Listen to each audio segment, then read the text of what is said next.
Hi friends, welcome back to our YouTube channel.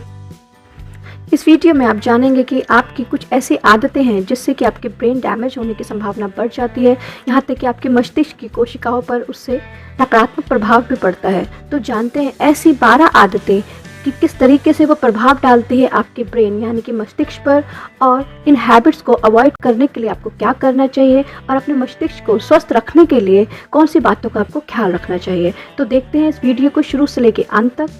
First, missing breakfast. ये word ही आपको बताता है कि आप ब्रेकफास्ट अगर करते हैं तो एक बहुत बड़े लंबे फास्ट को ब्रेक करते हैं, यानी कि 6 से 9 घंटे का फास्ट जो रात से आपका चल रहा होता है वो मॉर्निंग में जब आप सुबह का नाश्ता लेते हैं तो वो ब्रेक हो जाता है, जिससे कि आपकी बॉडी की जो नीड्स होती है न्यूट्रिएंट की या फिर और सारे पोषक तत्वों के लिए वो ब्रेकफास्ट के द्वारा आपको मिलती है, और पूरी दिन की जो आप दिनचर्या स्टार्ट करने वाले उसके लिए आपको एनर्जी, पावर सब कुछ ब्रेकफास्ट के द्वारा ही मिलता है। इसलिए एक अच्छा पौष्टिक ब्रेकफास्ट लेना आपके लिए बहुत ज़रूरी हो जाता है, और आप फर्स्ट ना लेने से आपका जो कंटिन्यूस फास्ट चल रहा है रात से आपकी बॉडी का वो लॉन्ग हो जाता है, और इससे हमारी बॉडी पर जो स्ट्रेसफुल प्रभाव पड़ता है, यानी कि वो बॉडी जो है आपकी स्ट्रेसफुल स्टेट में चली जाती है, का मेटाबॉलिज्म जो है वो उस पर भी इफेक्ट पड़ता है, और इससे ब्रेन में न्यूट्रिएंट्स जो जाने चाहिए, पोषक तत्व की जो सप्लाई होनी चाहिए उसमें भी कमी आती है। घर से बाहर निकलने से पहले सुबह ब्रेकफास्ट ज़रूर कीजिएगा।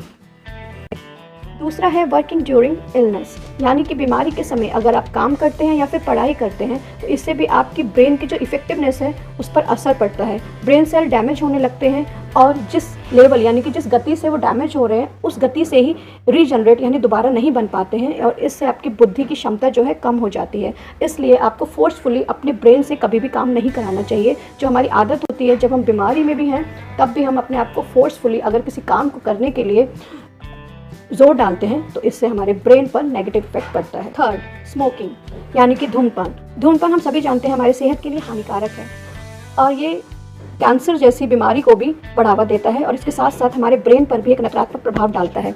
इससे हमारे ब्रेन की कोशिकाएं जो है वो सिकुड़ने लगती है, और इस तरीके से ब्रेन में जो है एक साइड इफेक्ट हो जाता है। और लगातार अगर हम धूम्रपान करते रहते हैं तो अगर हमें कोई बीमारी पकड़ लेती है तो इसको रिकवर करने में भी जो प्रॉब्लम्स जो है और ज़्यादा बढ़ जाती हैं। फोर्थ, स्ट्रेस, यानी कि तनाव। तनाव जो है हमारी बॉडी पे एक बहुत बड़ा नकारात्मक प्रभाव डालता है, पूरी बॉडी से इफेक्ट होती है, और यहाँ तक कि हमारे ब्रेन पर भी इससे असर पड़ता है।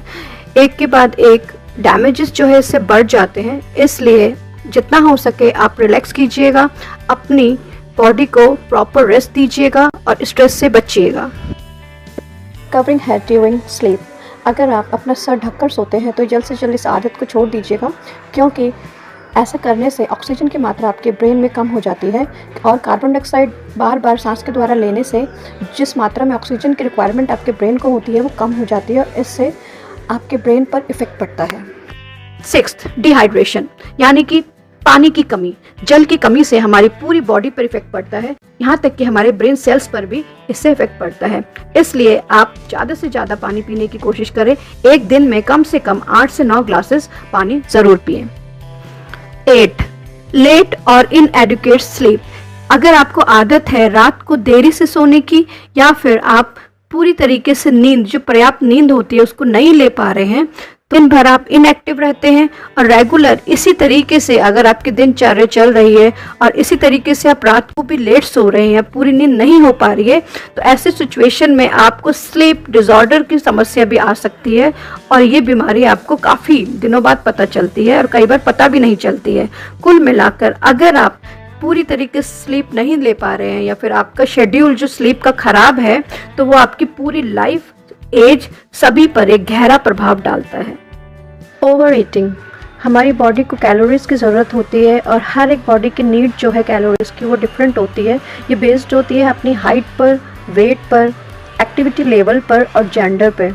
अगर हम कैलोरीज की मात्रा रिक्वायरमेंट से ज़्यादा लेते हैं तो ये कैलोरीज हमारी बॉडी के अंदर फैट के रूप में स्टोर हो जाती है, और जब ये स्टोर होने लगती है तो ये नेगेटिव प्रभाव डालती है हमारे शरीर पर, और यहाँ तक कि हमारे ब्रेन पर भी इससे नेगेटिव प्रभाव पड़ता है, क्योंकि इससे हमारी ब्रेन की जो आर्टरीज होती है वो हार्डन हो जाती है, जिससे हमारे ब्रेन की कैपेसिटी। हाई शुगर इनटेक, अगर आप प्रोटीन, न्यूट्रिएंट के साथ साथ शुगर का इंटेक इनसफिशिएंट मात्रा में ले रहे हैं, यानी कि जो पर्याप्त मात्रा होनी चाहिए उससे ज़्यादा ले रहे हैं, तो वो आपके ब्रेन के डेवलपमेंट पर असर डालती हैं।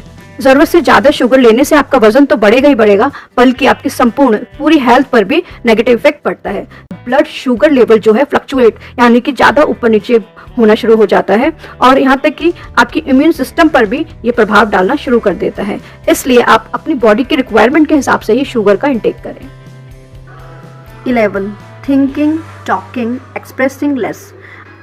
अपने ब्रेन को ट्रेन करने का सबसे बढ़िया तरीका है कि हम अपने ब्रेन को एक्टिव रखें, और उसको एक्टिव रखने के लिए ब्रेन का सोचना बहुत ज़रूरी है, बात करना बहुत ज़रूरी है, और एक्सप्रेस करना, अपने विचारों को व्यक्त करना बहुत ज़रूरी है, जिससे कि आपका ब्रेन जो है एक्टिव रहे।